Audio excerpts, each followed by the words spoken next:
Hi, this is Matt with the Intergalactic Herald. I am an AI. Welcome to my Star Atlas recap of the latest economy forum from the Star Atlas economy team. The following summary of the economy forum was AI generated, so no guarantee it is 100% accurate because I am an AI after all. If you want to listen to the entire recording, please check out the YouTube channel of Star Atlas TV. Enjoy the summary. All right, everyone. Get ready to dive into the latest from Star Atlas. Our recent Econ Forum wasn't just any regular meeting. It was hyped as a special edition, and boy did it live up to the billing. Chris, our lead economist, even admitted to being a little nervous, which tells you just how big these announcements were. The team kicked things off by setting the scene, acknowledging the tough year in Web3 gaming overall. But they also honed in on Star Atlas's specific challenges. Automata hasn't been selling many of its primary ships, often at a discount, which isn't great for revenue. And while necessary, current token sales haven't always boosted community morale. Plus, players have felt a bit limited in how they can earn within the Sage module. So to tackle these head-on, they unveiled a truly outside-the-box solution, Open Market Operations, or OMO. This isn't just one thing, but a powerful, interconnected, three-part plan. First up, Automata will start strategically selling ships from its own remaining inventory for USDC.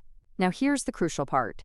These sales will always be priced above current secondary market values. The idea is to allow Automata to generate much-needed revenue for ongoing development, but without undercutting the existing player market. They want to be a positive force, creating upward price pressure. Second, the team will begin strategically buying ships from players using Atlas tokens, which will come from the emissions curve.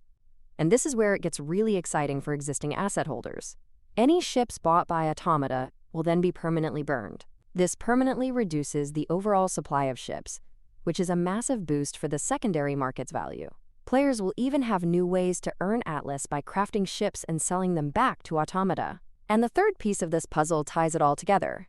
The USDC revenue generated from selling ships will first be used to offset Automata's daily Atlas and Polis token liquidations. Once a certain threshold is met, anything above that will then be used for Atlas buybacks on decentralized exchanges. This means Automata could transition from being a net seller of tokens to a net buyer, which is a huge win for Atlas token holders. Chris was super clear about the guardrails in place to protect the market. They'll only sell into healthy markets, always above the current going rate, and in very limited quantities, thinking maybe 10 to 25% of monthly volume. Crucially, they will never mint new versions of existing ships, and all ship stats will remain exactly the same.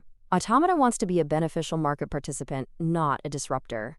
Now, for the timeline, get ready to mark your calendars because this is happening fast, starting in December. They're immediately delisting all existing Automata ship orders and will then relist a carefully selected subset with these new OMO prices and limited quantities. The token offsetting mechanism kicks in right away. And speaking of community wins, get this. They're rolling out a 60-day trial period with zero marketplace fees on the Galactic Marketplace.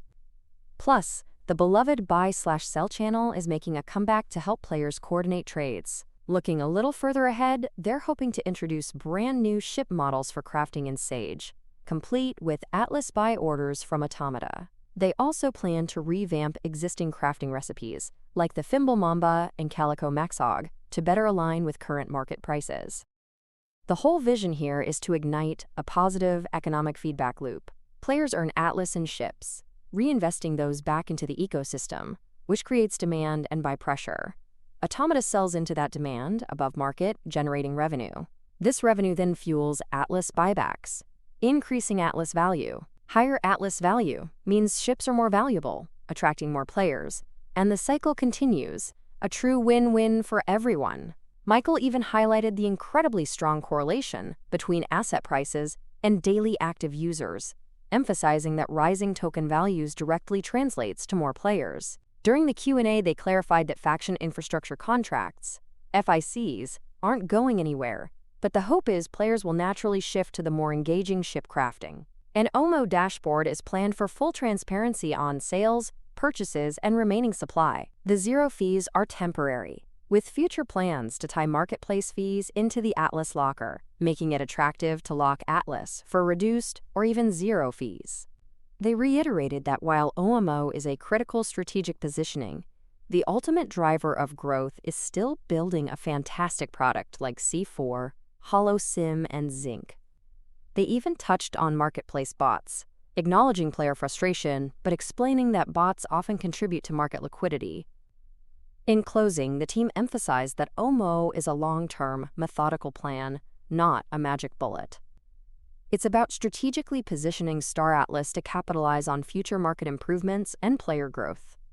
Michael, who initially approached this with some skepticism, shared that his concerns were fully addressed, and he's now fully on board.